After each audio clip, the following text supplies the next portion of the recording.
नमस्कार, आप देख रहे हैं सुदर्शन न्यूज और मैं हूं आपके साथ अमित शर्मा। वक्त है जवाब तो चाहिए का, जिसमें आज हम बात करेंगे समाजवादी पार्टी की श्रीराम विरोधी राजनीति की, श्रीराम चरितमानस के अपमान की। समाजवादी पार्टी का श्रीराम विरोध कोई नया नहीं है। ये वो पार्टी है जो अयोध्या में खुलकर बाबरी मस्जिद की पैरोकारी करती रही है। समाजवादी पार्टी वो पार्टी है जिसने अयोध्या में श्रीराम भक्तों को गोलियों से भुनवा दिया था।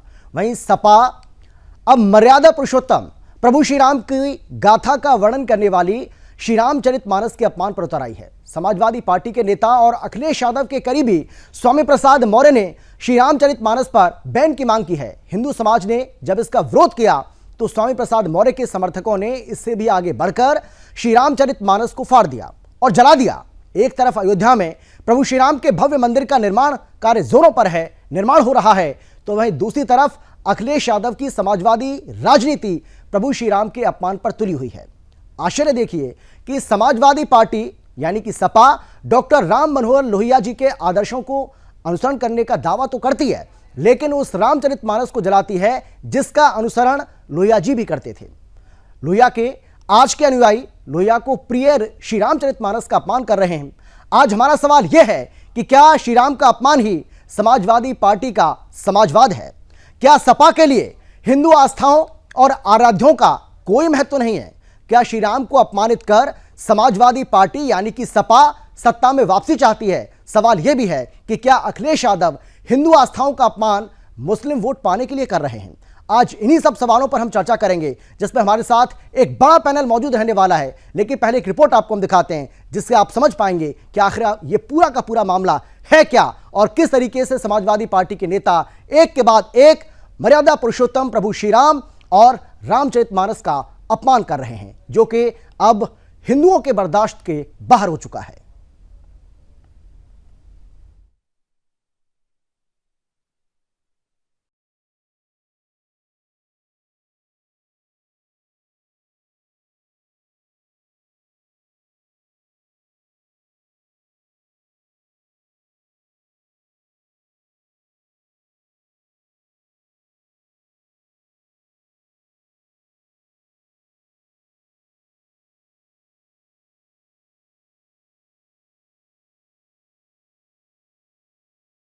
वो गर्व से जालीदार टोपी लगाते हैं, लेकिन उन्हें नफरत है प्रभु श्री राम से। वो गर्व से इफ्तार पार्टी करते हैं, लेकिन उन्हें घृणा है प्रभु श्री राम की रामायण से। वो लोहिया का अनुयायी होने का दावा करते हैं, लेकिन जो रामचरितमानस लोहिया को प्रिय थी उसे जला देते हैं। हम बात कर रहे हैं अखिलेश यादव की समाजवादी पार्टी की। सपा का श्री राम विरोध किसी से छिपा नहीं है। जब जब मौका मिला सपा की राजनीति से श्री राम विरोध की सारी मर्यादाएं लांघ दी। ये दृश्य ध्यान से देखिए। ये जो कागज के टुकड़े फाड़े जा रहे हैं, ये जो कागज के टुकड़े जलाए जा रहे हैं, ये कोई साधारण कागज नहीं है, बल्कि ये श्री रामचरितमानस की वो पवित्र प्रतियां हैं जो श्री रामचरितमानस हर हिंदू का स्वाभिमान है, भारतवर्ष की पहचान है। और इसे जो जला रहे हैं वो समाजवादी पार्टी के नेता स्वामी प्रसाद मौर्य के समर्थक हैं। अखिलेश यादव की करीबी स्वामी प्रसाद मौर्य ने पहले श्री रामचरितमानस को नफरती ग्रंथ बताया और उसे बैन करने की मांग की। लेकिन हदें तब पार कर दी गयी जब स्वामी प्रसाद मौर्य के समर्थकों ने लखनऊ में श्री रामचरितमानस को फाड़ दिया और जला दिया। जब स्वामी प्रसाद मौर्य ने श्री रामचरितमानस का अपमान किया, उनके समर्थकों ने श्री रामचरितमानस को जलाया, तो हिंदू समाज को उम्मीद थी कि अखिलेश यादव इस पर एक्शन लेंगे, लेकिन ऐसा हुआ नहीं। वो ठहरे अखिलेश यादव। भला वो श्री राम का अपमान करने वाले पर एक्शन क्यों लेंगे? एक्शन के बदले उन्होंने स्वामी प्रसाद मौर्य को इनाम दिया और सपा का राष्ट्रीय महासचिव बना दिया। ये वही सपा है जिसके संस्थापक मुलायम सिंह यादव ने 1990 में श्री राम भक्तों को गोलियों से भुनवा दिया था।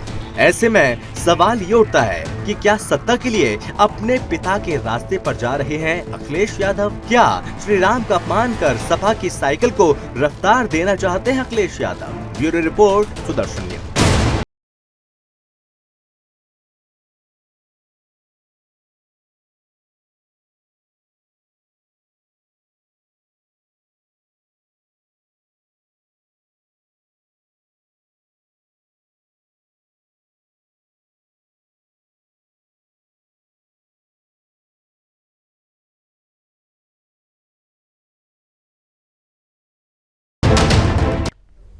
तो बिल्कुल हमारा सीधा सवाल यही है कि क्या समाजवादी पार्टी के नेता, समाजवादी पार्टी के सुप्रीमो अखिलेश यादव अपने पिता मुलायम सिंह यादव के पद चिन्हों पर चल रहे हैं, जो एक बड़ा सवाल है।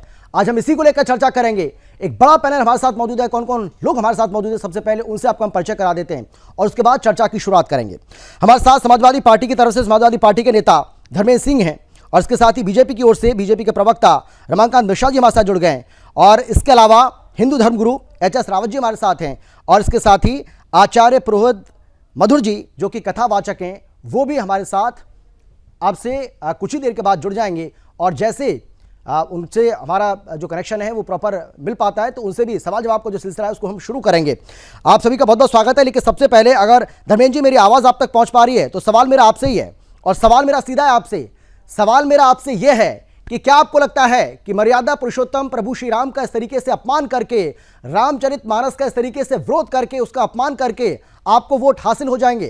क्योंकि कहा तो यह जा रहा है कि साल 2024 में होने वाले लोकसभा चुनाव की एक जमीन आप तैयार कर रहे हैं, लेकिन इस तरीके से हिंदू द्रोह करके, हिंदुओं का विरोध करके, रामचरितमानस का अपमान करके, हिंदुओं का अपमान करके आपको लगता है कि आपको वोट मिल पाएगा? राम अनंत अनंत गुण अमित कथा विस्तार सुन आचरण मानी है जिनके विमल विचार।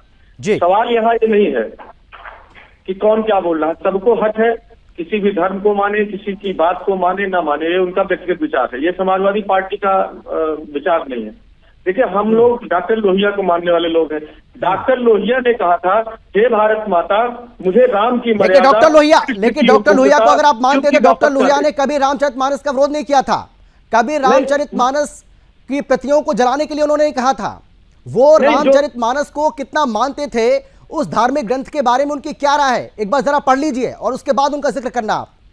नहीं, मैं अगर वाकई में आप उनके अनुयायी हैं, अगर वाकई में आप उनके अनुयायी हैं और उनके पद चिन्हों पर चलने की बात करते हैं तो आपको एक बार डॉक्टर राम मनोहर लोहिया के बारे में पढ़ना होगा कि रामचरितमानस को लेकर और प्रभु श्री राम को लेकर उनकी क्या सोच थी, क्या राय थी। अमित जी हमारी बात सुने, मैं क्या कहना चाह रहा हूँ, बोलिए आप। मैं वही कह रहा हूँ कि उन्होंने कहा, हे भारत माता मुझे राम की मर्यादा, कृष्ण की उन्मुक्तता और शिव की दापकता दे। ये डॉक्टर लोहिया ने ही रामायण मेले की परिकल्पना की और रामायण मेला लगवाते थे। सवाल यहाँ नहीं, सवाल स्वामी प्रसाद मौर्य के बयान से। लेकिन आज आपको दुख नहीं होता है क्या? उनके लोग क्या करें? डॉक्टर राम मनोहर लोहिया के अनुयायी आज अगर रामचरितमानस की प्रतियों को जलाते हैं तो क्या आपको दुख नहीं होता है? अमित जी, आप मानते हैं कि यह गलत है, ऐसा नहीं होना चाहिए और समाजवादी पार्टी को स्वामी प्रसाद मौर्य को पार्टी से बाहर का रास्ता दिखाना चाहिए। आप बोलेंगे ये बात क्या आज? नहीं, जैसे हर व्यक्ति को, किसी को इस्लाम मानने की जरूरत, किसी को या किसी विषय पर आपत्ति है तो उसको किसी दूसरे की भावना से खेलने का हक नहीं होना चाहिए। रामायण जलाने का सवाल ही नहीं उठता। हो सकता है किसी चीज से उनको आपत्ति हो तो वो जिसको मानते हैं वो अपनी बात करें, किसी को प्रतियां जलिए ना।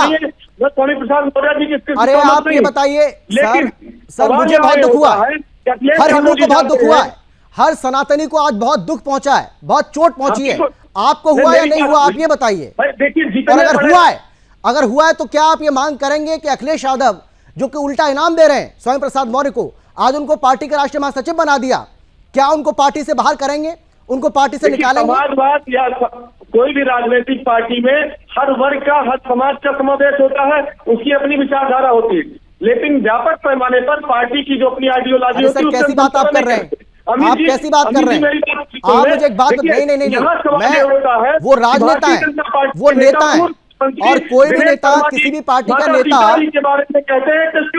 अपनी पार्टी की आइडियोलॉजी से बाहर नहीं जा सकता है। ये आप गलत बोल रहे हैं। टीवी पर डिबेट देखिए, जिस तरह विप्लव देव जी कहते हैं इंटरनेट का यूज, जिस तरह महाभारत में उन संजय को कहते हैं इंटरनेट का प्रयोग करते थे, माता सीता को दिनेश शर्मा जी कहते हैं टेस्ट ट्यूब बेबी है, तब ये टीवी डिबेट का विषय नहीं होता।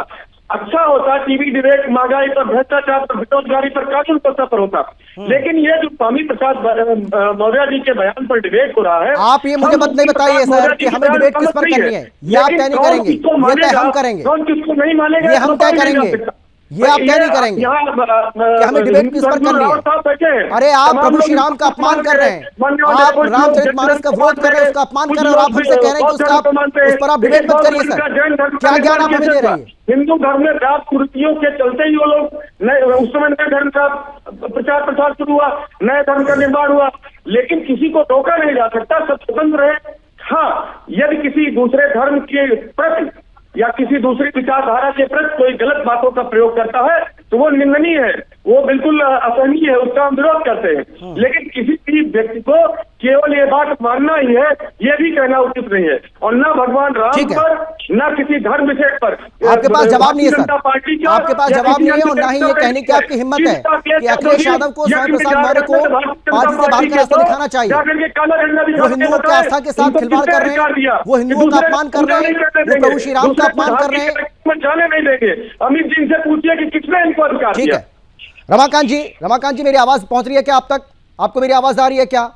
बिल्कुल आ रही है, आ रही है। भाई आप तो अपने आप को राम भक्त बताते हैं और बार बार ये कहा जाता है कि आप लोग दावा करते हैं, लेकिन अगर आप ही की सरकार होने के बावजूद अगर ये सब हो रहा है प्रदेश के अंदर या देश के अंदर, तो ये तो ठीक नहीं है। सोचना पड़ेगा इस पर, आपको कार्रवाई होगी क्या स्वामी प्रसाद मौर्य के खिलाफ? अमित जी ऐसा है जो कि जिस तरह से समाजवादी पार्टी हो या कांग्रेस हो या आम आदमी पार्टी हो, हमने देखा है जो कि इनका मुखौटा एक अलग होता है, जनता के लिए मुखौटा अलग होता है। हम लोगों ने जिस तरह से देखा है, ये बिल्कुल करोड़ों आस्था जो रामचरितमानस के अंदर में रखते हैं और जो अपने हृदय में बसा करके जो श्री राम को रखे हुए हैं, उनको जिस तरह से आज आघात पहुंचा है, निश्चित तौर पर बिल्कुल मंथन करने की आवश्यकता है। इसमें कहीं कोई दो मत नहीं है। ये स्वामी प्रसाद मौर्य जो अपने आप को एक बहुत बड़ा ज्ञानी और ऐसे धर्म ग्रंथों के ऊपर में विवेचना करने की बात करते हैं, मुझे तो शर्म आता है। और समाजवादी पार्टी को तो कम से कम शर्म से डूब करके मर जाना चाहिए। खास करके अभी धर्मेंद्र जी अब जिस तरह से कह रहे थे और अपने आप को डिफेंड करने की कोशिश कर रहे थे, मैं कहता हूं ऐसे व्यक्तियों को सीधा बाहर का रास्ता निकाले और निश्चित तौर पर इनकी गिरफ्तारी हो, क्योंकि करोड़ों आस्था जिस तरह से आज प्रभावित हुआ है, निश्चित तौर पर हमने देखा है जो कि किस तरह से, देखिए उत्तर प्रदेश के अंदर में हो चाहे बिहार के अंदर में हो, आज बिहार का शिक्षा मंत्री चंद्रशेखर वो अपना ज्ञान बांट रहे हैं और यहाँ पर आकर के स्वामी प्रसाद मौर्य बांट रहे हैं अपने ज्ञान को। तो जिस तरह से ये विवेचनाओं का जो कभी खेल चल रहा है, ये खास करके राजनीतिक दृष्टिकोण से इसका लाभ उठाने की कोशिश की जा रही है। हमने सामने देखा है जो किस तरह से जातिगत जनगणना होने की कगार पर है और ये लोग वो पार्टी है जो इसका बिल्कुल सापेक्ष रूप से समर्थन कर रहे हैं। तो ये मुझे लगता है जो खास करके जनता के अंदर में जो संदेश गया है, ये जनता इनको माकूल जवाब देगी। देखिए कानून अपना काम करेगा, लेकिन जनता भी इनको बिल्कुल माकूल जवाब देगी, ये मुझे विश्वास है। ठीक है, आचार्य पुरोहित मधुर जी, भाई आप तो एक कथावाचक हैं और मुझे लगता है कि जिस रामचरितमानस का आप जिक्र करते होंगे अपनी कथा में, प्रभु श्री राम का जिक्र करते होंगे और जो वहां पर जो श्रोता आते होंगे, आज उनको कितना दुख पहुंचा होगा और आपको कितना दुख पहुंचा होगा जब आपने रामचरितमानस की इन प्रतियों को जलते हुए देखा होगा। क्या कहेंगे आप, कैसे बयां करेंगे अपनी पीड़ा? ऐसा है, सबसे पहले न्यूज चैनल के माध्यम से आपके सबको और आपको भी मैं बहुत साधुवाद देता हूं जी। एक चौपाई कही गई है, जब नास मनुज पर छाता है तो पहले विवेक मर जाता है।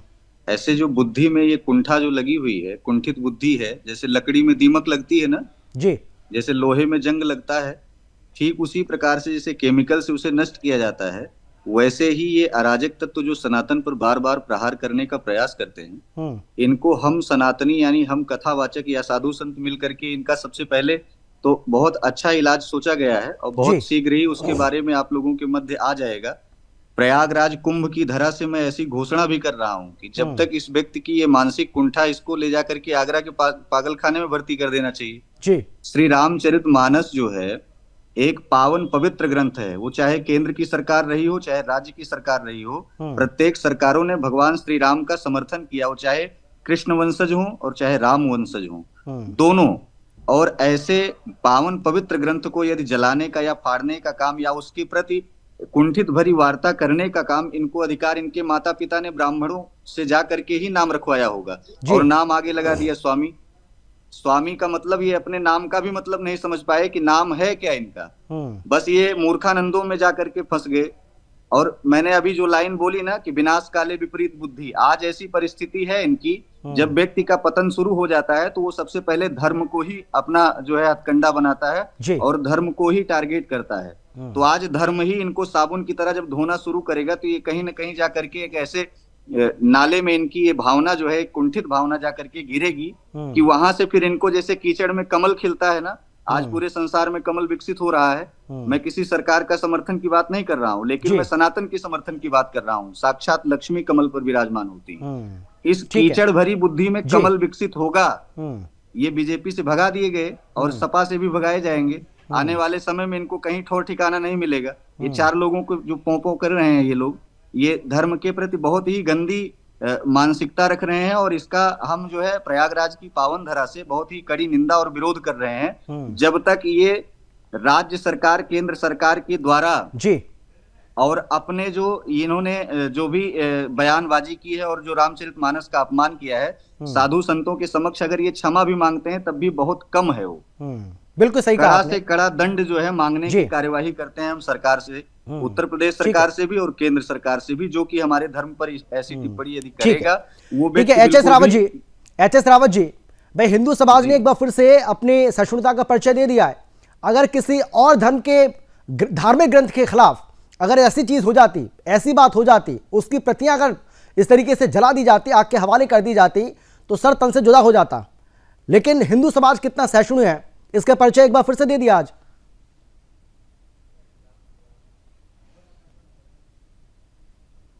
रावत साहब, आवाज आ रही है आपको मेरी?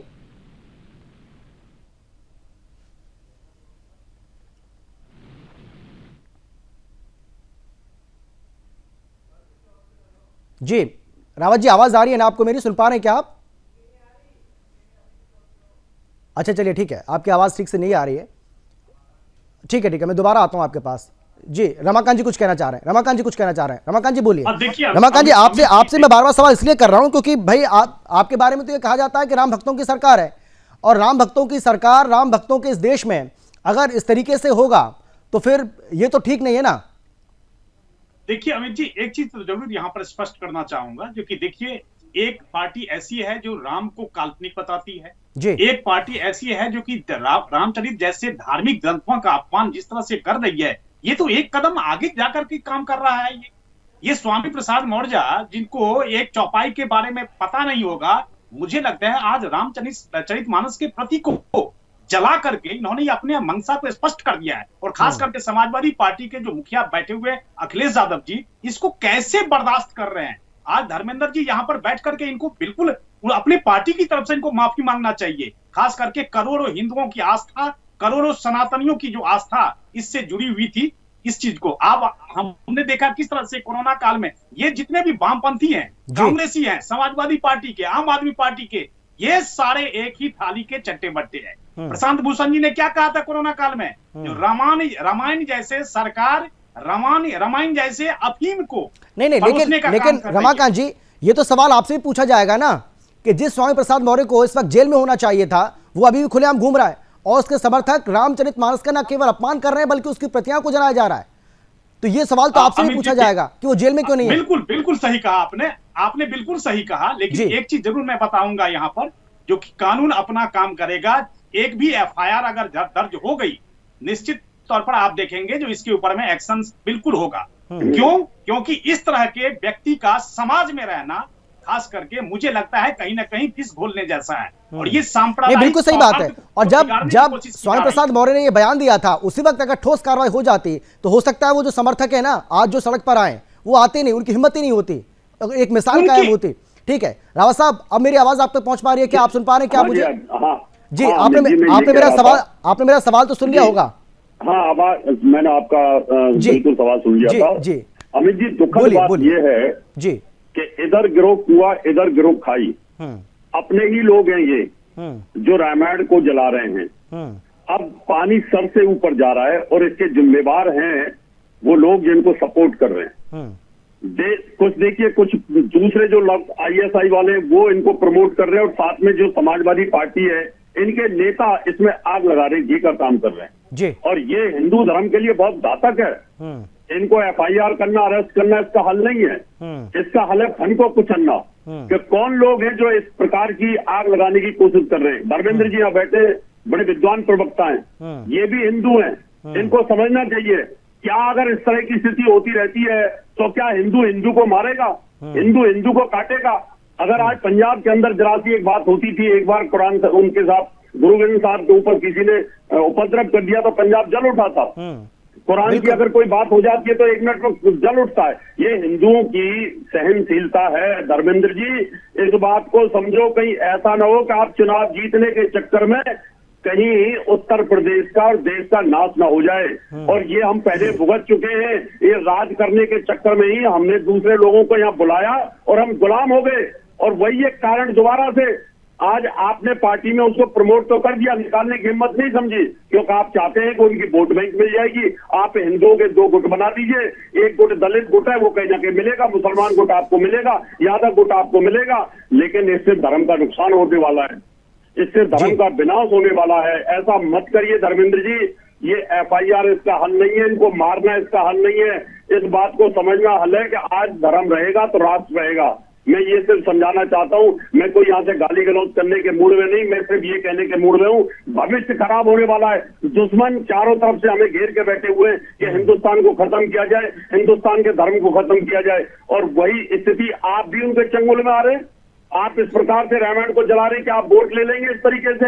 आपको, मुझे नहीं लगता है दलित और मुसलमानों की वोट वाला कुछ मिलने वाला है। और आप अगर इस तरह से चुनाव जीत भी जाके धर्म को बेच के, धर्म का अपमान करके, अपने हिंदू धर्म को जला करके, अपने हिंदू धर्म की किताबों को जला करके आप जीत भी जाते हैं तो लानत है ऐसी राजनीति करने पर। मैं आपको कहना चाहता हूँ, आप अखिलेश जी को समझाओ और इन लोगों को समझाओ कि इस प्रकार की महाभारत की स्थिति आपस में ना पैदा की जाए, इसका अंजाम बुरा हो जाएगा। ठीक है, लेकिन धर्मेंद्र जी ये जो हिंदुओं को बांटने की जो कोशिश की जा रही है आपकी तरफ से जातियों में, ये ठीक नहीं है। और इससे अगर आपको लग रहा है कि वोट मिल जाएगा 2024 में, तो ये भी आप गलत सोच रहे हैं, ये भी आपकी गलत सोच है। आप देखिए ना 2017 में आपका क्या हाल हुआ, 2019 के लोकसभा चुनाव में क्या आपका हाल हुआ, 2014 के लोकसभा चुनाव में आपका क्या हाल हुआ, 2022 के विधानसभा चुनाव में आपका क्या हाल हुआ। एक के बाद एक चुनाव आप हार रहे हैं, उसके बावजूद भी आप सबक नहीं सीख रहे हैं। देखिए ये तो देखिए हम लोग, हमारी पार्टी समाजवादी पार्टी हमेशा धर्म के राजनीतिकरण के खिलाफ है। धर्म का राजनीतिकरण कौन कर रहा है, धर्म के नाम पे कौन सी राजनीतिक पार्टी। अब इसको क्या कहा जाएगा, अब इसको क्या कहा जाएगा धर्मेंद्र जी, आप ही बता दीजिए। ये धर्म की राजनीति नहीं है क्या? अरे आप इतने पवित्र धर्म ग्रंथ उसका अपमान कर रहे हैं, उसकी प्रतियों को जला रहे हैं। आपके लोग, आपकी पार्टी के लोग उसके खिलाफ बयानबाजी कर रहे हैं, आपके बड़े नेता, और आप कह रहे हैं कि हम धर्म की राजनीति नहीं कर रहे हैं। कौन कर रहा है आप ही बताइए ना, शुरुआत किसने की है? आप बीजेपी को कोसते हैं, लेकिन अब तो आप जिम्मेदार हैं इसके। एक मिनट धर्मेंद्र जी सुनिए, मैं बड़ी विनम्रता धर्मेंद्र जी सुनिए, धर्मेंद्र जी सुनो देखिए। अच्छा पहले रावत जी को सुन लीजिए, रावत जी कुछ कहना चाह रहे हैं अपनी बात को थोड़ा सा, ठीक है आगे बढ़ा रहे हैं वो, उनको सुन लीजिए, उसके बाद में आ रहा हूं धर्मेंद्र जी आपके पास। हाँ बोलिए। धर्मेंद्र जी सुनिए, देखिए आप एक अच्छे प्रवक्ता हैं, धर्म की राजनीति करो आप, राजनीति और धर्म का तालमेल है, लेकिन जाति की राजनीति और हिंदू धर्म को बांटने की राजनीति मत करो। ठीक है, ये धर्मेंद्र जी जवाब दीजिए, जवाब दीजिए। हिंदू को मरवाना चाहते हो, ये मत करो। आप करो धर्म की राजनीति, कोई दिक्कत नहीं, आप भी हिंदू बन के आगे करो, आप मुसलमानों को सपोर्ट करके आगे बढ़ो, जैसे मर्जी करो, लेकिन धर्म को काटना, हिंदू ठीक है रावत जी, मेरे पास समय बहुत कम बचा है, धर्मेंद्र जी जवाब दीजिए वो गलत है। अमित जी मैं बड़ी क्षमता से जो है रावत साहब का और राज पुरोहित जी को नमन करते हुए, मैं सिर्फ इतना के बहुत पुराना हिंदू धर्म है, इसमें मैं नहीं जानूंगा कि कैसे कैसे तमाम जगहों से हिंदू धर्म गायब होता गया, उसके क्या कारण, इसकी समीक्षा करनी चाहिए। देखिए मैं स्वामी प्रसाद के बयान को भी बिल्कुल डिफेंड नहीं कर रहा हूँ, जिन लोगों ने रामायण जलाया उससे ज्यादा निंदनीय, घोर निंदनीय कार्य उन्होंने किया।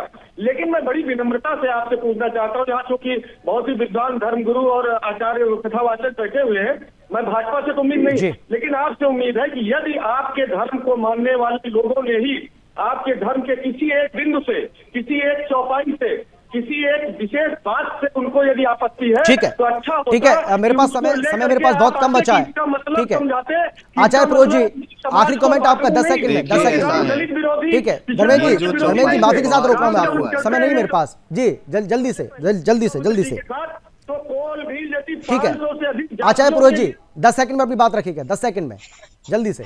देखिए ऐसा है, ये जो चौपाई है ना कि शूद्र, और इसमें जो वर्ग विशेष रूप से ऐसे चौपाई में एक शब्द आया है, उस शब्द को लेकर के ये जो बवाल पूरा मचा हुआ है। पहली बात तो ये है कि आप धर्म और धर्म ग्रंथ के अंदर जो लिखी हुई बातें हैं उसकी सत्यता जानिए। व्याकरण और साहित्य के यदि विद्वान होंगे तो उसके बिल्कुल सही बात है, उसका गलत मतलब निकाल कर इस तरीके से ओछी राजनीति करना ये बिल्कुल भी ठीक नहीं है। रमाकांत जी जल्दी से 10 सेकंड आपके, 10 सेकंड में अपनी बात रखिए। देखिए अमित जी, अल्प ज्ञानी को कहते हैं, जो कि अल्प ज्ञान बहुत ही खतरनाक होता है और निश्चित तौर पर वो चीज हम लोगों को दिखाई दे रहा है, खास करके समाज के अंदर में ऐसे ठीक है। भरे मैं चाहता था चर्चा को और थोड़ा सा आगे बढ़ाएं, लेकिन समय मेरे पास इतना ही है। माफी के साथ आप सभी को रोक रहा हूं। बहुत धन्यवाद इस चर्चा में शामिल होने के लिए, अपनी बात रखने के लिए। लेकिन समाजवादी पार्टी को यह सोचना होगा कि अगर उसको लग रहा है कि प्रभु श्री राम का विरोध कर कर, प्रभु श्री राम का इस तरीके से अपमान कर कर, रामचरितमानस का अपमान करके, उसका विरोध करके उनको वोट हासिल हो जाएगा और उनको ऐसा लगता है कि सत्ता के शिखर पर वो पहुंच जाएंगे, तो ये उनकी एक बड़ी गलतफहमी जरूर हो सकती है। इससे उन्हें कुछ भी हासिल होने वाला नहीं है, क्योंकि हिंदू एकजुट है और हिंदू समाज जब एकजुट है तो समाजवादी पार्टी को ये समझना चाहिए कि अगर वो सिर्फ सोच रहे हैं कि मुस्लिम वोट बैंक के सहारे वो सत्ता के शिखर पर पहुंच जाएंगे, सत्ता हासिल कर लेंगे, तो ये उनके लिए एक सपने जैसा हो सकता है, लेकिन सच्चाई से कोसों दूर है। फिलहाल इतना ही, एक छोटे से ब्रेक के बाद फौरन लौटेंगे। आप देखते रहिए सुदर्शन न्यूज़।